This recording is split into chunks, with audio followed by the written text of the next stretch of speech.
सुनो, क्योंकि जो मैं तुम्हें बताने जा रहा हूं वो जानकारी नहीं है, वो पर्दा है जो हटने वाला है। तुम जो देख रहे हो, क्या सच में वो मौजूद है? ये कमरा, ये स्क्रीन, ये दुनिया, या ये सब तुम्हारे दिमाग की बनाई हुई कहानी है? विज्ञान कहता है तुम्हारी आंखें असलियत नहीं देखती, वे सिर्फ रोशनी पकड़ती हैं। फोटॉन्स, छोटे ऊर्जा कण जो वस्तुओं से टकराकर तुम्हारी आंख तक आते हैं। तुम्हारी रेटिना उन्हें इलेक्ट्रिकल सिग्नल्स में बदलती है।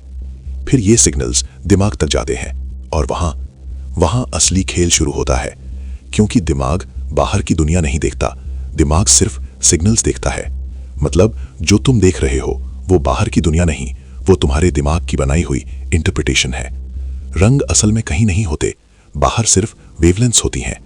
लाल, नीला, हरा, ये रंग नहीं है, ये सिर्फ तुम्हारे दिमाग की बनाई हुई ट्रांसलेशन है।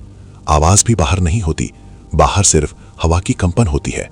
तुम्हारा कान उन्हें सिग्नल बनाता है, दिमाग उन्हें आवाज बना देता है। छूने का एहसास भी बाहर नहीं होता, बाहर सिर्फ एटॉमिक फोर्सेस होती हैं। तुम्हारा दिमाग उन्हें स्पर्श बना देता है।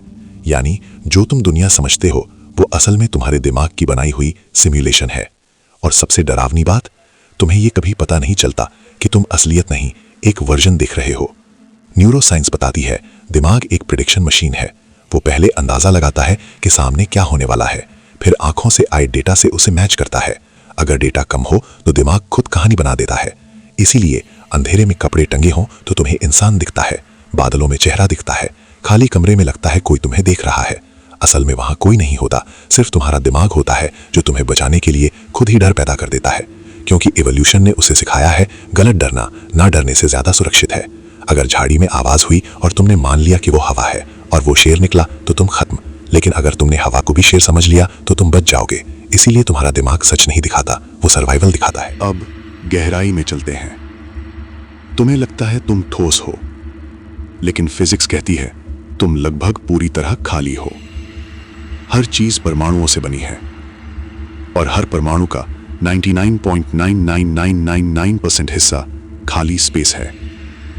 अगर परमाणु स्टेडियम जितना हो तो उसका न्यूक्लियस सिर्फ रेत के दाने जितना होगा, बाकी सब खाली। तो जो तुम्हें ठोस लगता है वो असल में खालीपन है। तुम किसी चीज को छूते नहीं हो, तुम सिर्फ उसके इलेक्ट्रॉन से रिपेल होते हो। यानी तुमने जिंदगी में कभी सच में कुछ छुआ ही नहीं। और अगर हम परमाणु के अंदर जाएं तो प्रोटॉन, न्यूट्रॉन, इलेक्ट्रॉन मिलते हैं। उनके अंदर जाएं तो क्वार्क्स, उनके अंदर जाएं तो एनर्जी पैटर्न्स, और एनर्जी के अंदर विज्ञान अभी तक नहीं जानता। जैसे रियलिटी खुद नहीं चाहती कि तुम आखिरी सच तक पहुंचो, जैसे हर लेयर के पीछे एक और लेयर छिपी हो।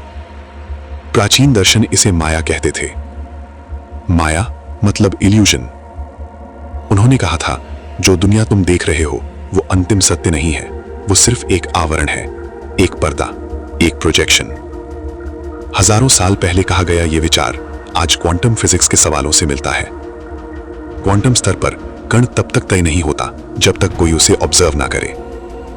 वो एक साथ कई अवस्थाओं में हो सकता है, लेकिन जैसे ही उसे देखा जाता है वो एक अवस्था चुन लेता है।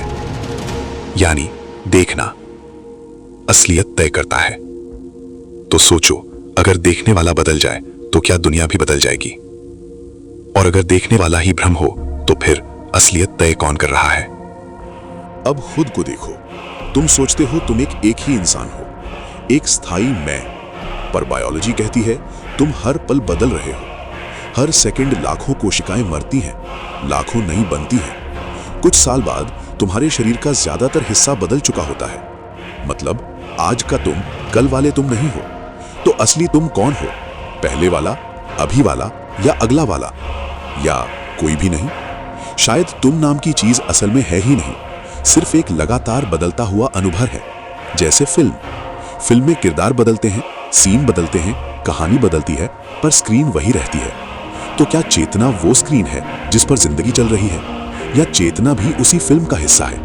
अब ऊपर देखो, ब्रह्मांड, अरबों गैलेक्सियां, हर गैलेक्सी में अरबों तारे, और उनमें से एक छोटे से तारे के पास एक छोटा सा ग्रह पृथ्वी, और उस पर तुम। ब्रह्मांड के पैमाने पर तुम्हारा अस्तित्व एक धूल के कण से भी छोटा है। फिर भी तुम सोचते हो तुम सब समझ सकते हो। क्या ये घमंड नहीं?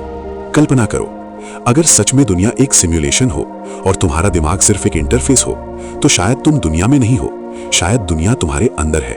और अगर ऐसा हुआ तो सबसे डरावनी बात यह नहीं होगी कि दुनिया झूठी है, सबसे डरावनी बात यह होगी कि शायद तुम ही झूठ हो।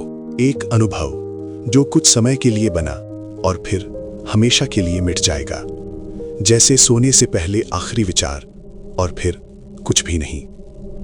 अब आखिरी सवाल, अगर सब कुछ माया है तो तुम किसे बचाने की कोशिश कर रहे हो? अपना नाम, अपनी पहचान, या सिर्फ एक कहानी जो तुम्हारा दिमाग खुद को सुना रहा है? और अगर अचानक सच सामने आ जाए, अगर पर्दा हट जाए, अगर असलियत दिख जाए, तो क्या तुम उसे सह पाओगे? या डर के मारे तुम्हारा दिमाग तुम्हें बचाने के लिए एक नई माया बना देगा और तुम्हें कभी पता भी नहीं चलेगा कि तुम फिर से सो चुके हो?